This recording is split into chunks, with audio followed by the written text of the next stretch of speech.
ఆసక్తుల పుట్ట ప్రభుత్వ స్కిట్ రాష్ట్రపతి ప్రసంగం ప్రతిపక్షాలు విమర్శలు రాష్ట్రపతి ప్రసంగాన్ని వింటున్న రాహుల్ గాంధీ మల్లికార్జున ఖర్గే ప్రసంగాన్ని బహిష్కరించిన ఆప్ ఎంపీలు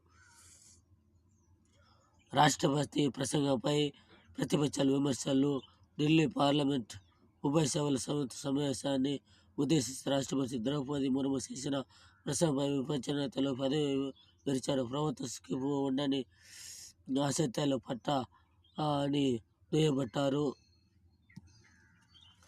వీళ్ళకి అందుకే రాష్ట్రపతిని కూడా విమర్శిస్తారు. అది రాజకీయ రాష్ట్రపతి అతని మన జనాలకు తెలియదు అందువల్లనే వీరిని ప్రతిపక్షాలకు ఎక్కువ సీట్లు ఇచ్చినారు. మన జనాలు తెలుసుకోవాలి.